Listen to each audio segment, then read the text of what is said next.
Hello दोस्तों, स्वागत है आप सभी का अपने YouTube मंच एनिमल लवर पर। पीछे अपन ने जितने भी वीडियो मैंने आपके साथ साझा किए थे उन सभी वीडियो में मैं आपको अलग अलग फार्म पे ले जाकर वहाँ पर अलग अलग लोकेशन में बहुत ही बढ़िया शानदार क्वालिटी के आपको मैंने जो फार्म थे, जो बकरे और बकरियां हैं वो मैंने आपको दिखाए हैं। लेकिन आज का जो वीडियो है वो कुछ हटके होने वाला है। आज हम आपके लिए एक बहुत ही महत्वपूर्ण जो विषय है अपने बकरी पालक किसान भाइयों के लिए लेके आए हैं। और जो अपना विषय है उसका टाइटल अपना है बकरी पालक किसान किन बातों का विशेष ध्यान रखें। यानी कि कुछ महत्वपूर्ण जो बातें हैं वो मैं आपके साथ साझा करने जा रहा हूं, क्योंकि अगर किसान भाई इन बातों का ध्यान नहीं रखता है तो उसको 100% बकरी पालन में नुकसान होगा।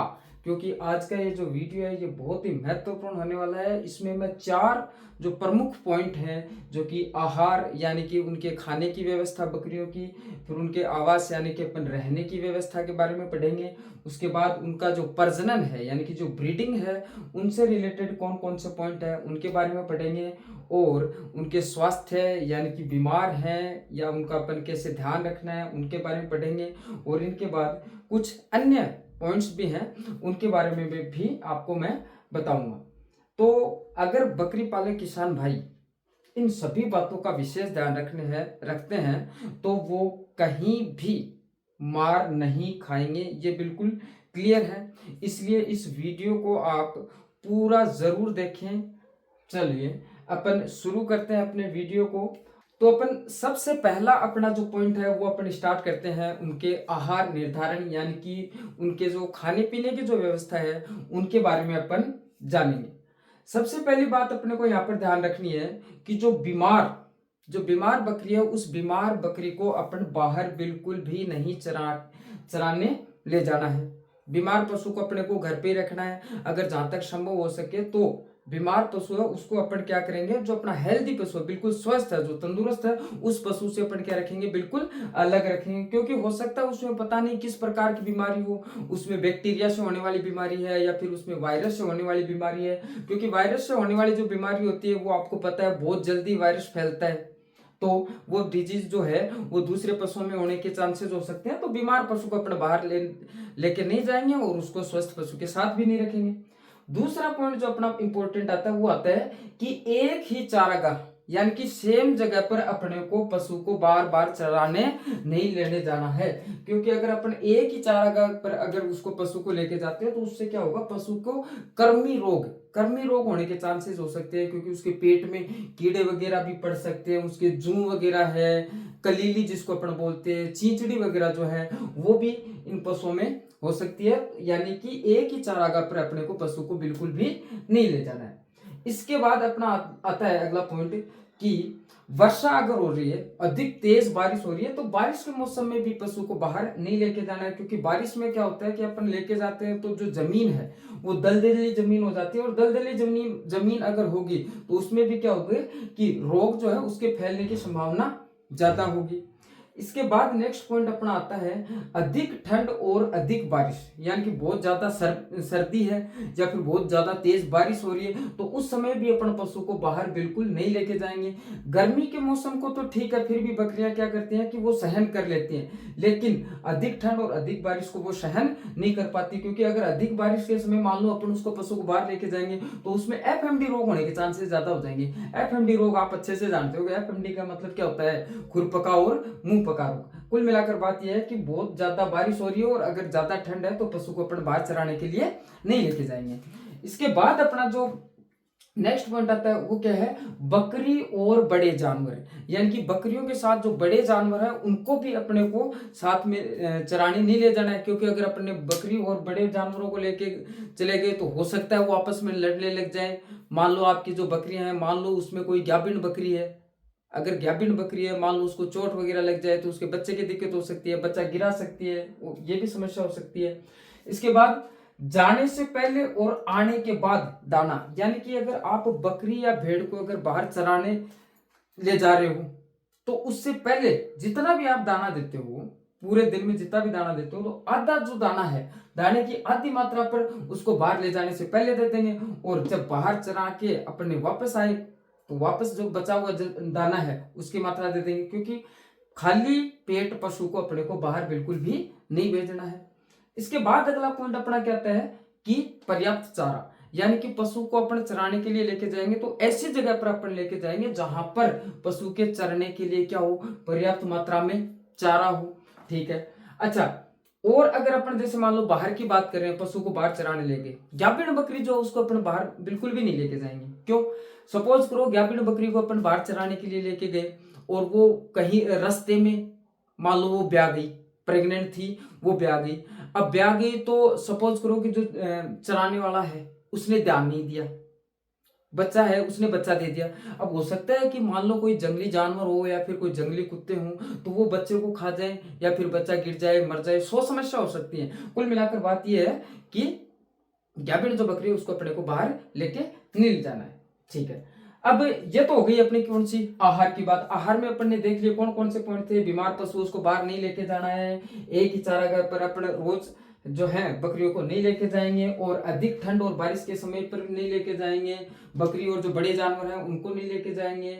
जाने से पहले और जाने के बाद, आने के बाद अपन क्या करेंगे, जो दाना है वो आधा आधा दाना देंगे और उसी जगह पर अपन चराने लेके जाएंगे जहां पर क्या होगा, पर्याप्त मात्रा में उनके लिए चारा होगा। तो ये तो बातें हो गई अपनी आहार से संबंधित। अब जो सेकंड पॉइंट आता है अपना सबसे इंपॉर्टेंट आता है, वो कौन सा आता है, आवास। आवास की अगर बात करें, मतलब यहाँ पर अपन बात करने वाले हैं शेड की। शेड यानी कि शेड की डिजाइन किस प्रकार की होनी चाहिए, इनके बारे में पढ़ते हैं। देखो, आवास ऐसा होना चाहिए, यानी कि शेड की डिजाइन आपको इस हिसाब से बनानी है कि जो हर एक जो पशु है, मान लो अपनी भेड़ है या बकरी है, वो मतलब ऐसे बिची बिची ना रहे। मतलब कहने का क्या है कि उसको पर्याप्त जगह मिलनी चाहिए। उस आवास में, शेड में क्या होना चाहिए कि अच्छी मात्रा में हवा भी आनी चाहिए और उसमें धूप भी आनी चाहिए। भाई सर्दियों की बात करें, मान लो अगर हवा आएगी तो अपन मान लो तिरपाल वगैरह है या फिर कोई भी व्यवस्था कर देंगे, लेकिन सर्दियों में धूप तो आवश्यक है, यानी कि शेड के अंदर तक धूप जानी चाहिए। ठीक है।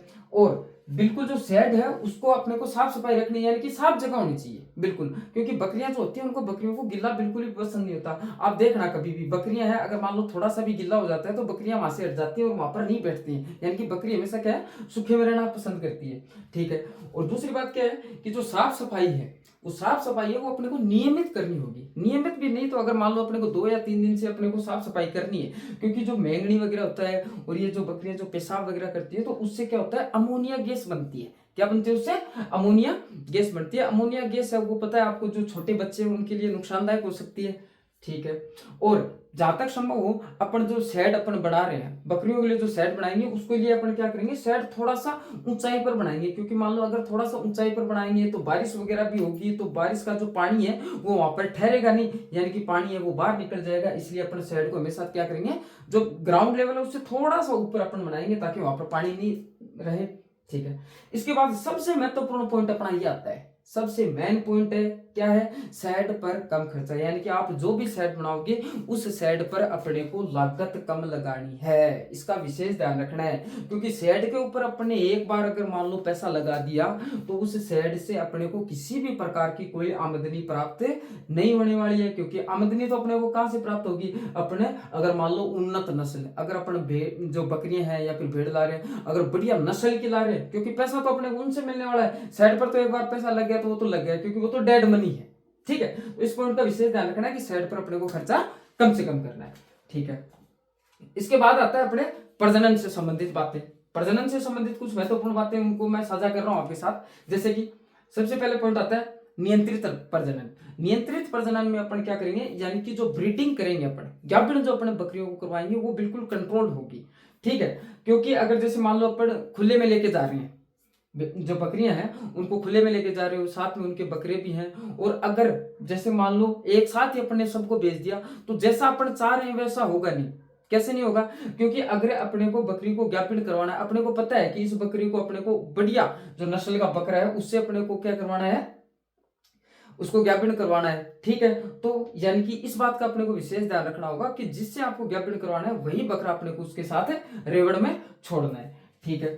गाभिन बकरी की अपन ने बात पहले करी थी कि गाभिन अगर मान लो बकरी है तो उसको ब्याने के कम से कम 10 या 15 दिन और ब्याने के 10 से 15 दिन बाद उसको बाहर बिल्कुल भी नहीं भेजना है। ठीक है, अगला पॉइंट अपने आता है भाई अगर मान लो अपन गाय है, भैंस है और भेड़ है, सॉरी बकरी है, गाय भैंस और बकरी है, अगर इनकी बात करें तो ये क्या होती है कि 19 से 21 दिन बाद में क्या वापस हीट में आती हैं। हीट में आने का मतलब है गर्मी में, अपने उसको अपने देसी भाषा में बोलते हैं पाले में आना या ताव में आना, ये भी अपन बोलते हैं, तो इस बात का भी ध्यान रखें।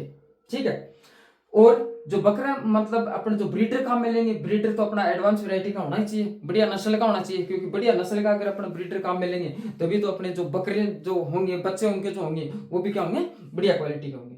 ठीक है, अब जब मान लो प्रजनन की बात करें तो जब मान लो बकरियों के ब्याने का टाइम आए, ब्याह रही है, तो उस समय क्या होना चाहिए कि कम से कम एक आदमी वहां पर होना जरूरी है, ताकि वो उसको ब्याने में मदद करे, या फिर जैसे मान लो बकरी ब्याह गई है तो उसके बच्चे को अलग करे, उसको बच्चे के जो जेर वगैरह हटाए, ये सारे काम करने के लिए वहां पर भी एक आदमी का रहना जरूरी है। यानी कि कुल मिला के बात है, ब्याते इसमें ध्यान रखना है। ठीक है, और जो गाभिन बकरी है, अगर आप शेड में जैसे मान लो अपन ने सेपरेशन कर रखा है, तो ये बात मैंने पहले भी कही थी, शेड में एक जगह, दो जगह ऐसी होनी चाहिए कि एक जगह तो आप क्या, जैसे मान लो कोई बीमार पशु हो तो बीमार पशु को अपन अलग रखें। शेड में एक छोटी जगह ऐसी भी होनी चाहिए, जैसे मान लो जो प्रेग्नेंट बकरी है तो प्रेग्नेंट बकरियों को अपन क्या करेंगे, थोड़ा अलग रखेंगे ताकि वो आपस में लड़े नहीं। ठीक है, इसके बाद अपना जो नेक्स्ट पॉइंट आता है वो आता है उनकी हेल्थ से संबंधित, यानी कि स्वास्थ्य से संबंधित। अगर स्वास्थ्य की बात करें, सपोज करो जैसे मान लो आपके पास बकरे हैं, भाई किसान की सबसे दिक्कत क्या आती है कि साहब बकरे जो है उनका वजन नहीं बढ़ रहा है, तो वजन नहीं बढ़ रहा है तो उन बकरों को क्या कर दो आप, खस्सी कर दो, उनका बधियाकरण करवा दो, क्योंकि वजन नहीं बढ़ेगा, यानी कि जो बकरा है ना वो 5-7 महीने तक क्या होगा, फिर वजन उसका कम हो जाएगा, वो खुद का पेशाब पीने लग जाता है, क्योंकि वो मजनू बन जाता है। क्या हो जाता है, मजनू बन जाता है। तो इसलिए अपने क्या करना, उसको पहले खस्सी करवा देंगे, खस्सी करवा देंगे तो फिर उसका क्या है कि अब तो बस अपने को खाना है, पीना है, अपना वजन बढ़ाना है, बस सीधी सी बात है। अब दूसरा अगला पॉइंट अपना क्या आता है कि बीमार अगर मान लो कोई बकरी वगैरह है या बकरा बीमार हो गया तो उसको स्वस्थ पशु से अपन क्या कर देंगे, बिल्कुल अलग कर देंगे, ये बिल्कुल इंपॉर्टेंट चीज है। ठीक है, आगे आता है कि अगर मान लो अपन स्वास्थ्य की बात करें तो अगर जहां तक संभव हो तो जो पशु है उसको मान लो एक्सरसाइज वगैरह करवाओ, उसकी रेगुलर मान लो अगर मालिश वगैरह कराओ, उसको तेल वगैरह पिलाओ, तेल पिलाने के बाद मान लो अगर आप मालिश वगैरह करते हो तो उससे क्या होती है, बकरे की जो चमक आती है। ठीक है, अगर अब जैसे मान लो अपन दूसरी बात करें, मान लो कि जो बकरे के रहने की जगह है जहां पर अपन ने शेड बना रखा है वो जगह है, तो उस जगह को अपन क्या करेंगे, जो फिनाइल आता है, फिनाइल से, अगर आपके पास फिनाइल नहीं है तो भुजा हुआ जो चूना आता है, भुजे हुए चूने से अपन क्या कर सकते हैं, थोड़ा थोड़ा चूना अगर अपन छिड़कते हैं या अपने शेड में बिछा देते हैं, बुरक देते हैं, तो उससे क्या होगा कि जैसे जितने भी कीड़े हैं, जू है, चींचड़ी वगैरह है, उनके आने के चांसेस नहीं रहेंगे। यानी कि चूना है वो कम से कम आप महीने में 1 या 2 बार तो चूने का छिड़काव जरूरी करना चाहिए। ठीक है, इसके बाद स्वास्थ्य में नेक्स्ट पॉइंट आपका आता है, कौन सा आता है, नियमित टीकाकरण। देखो बीमारियां जो है इनमें खूब सारी आती हैं, इसमें कौन कौन सी आती है, एफएमडी है, ईटी इसमें आती है, टीटी भी आती है, सबसे मेन आपके पीपीआर आता है, फिड़कियां वगैरह जो आती हैं, तो इसमें अपने को क्या करना है, नियमित रूप से इनका टीकाकरण करवाना है।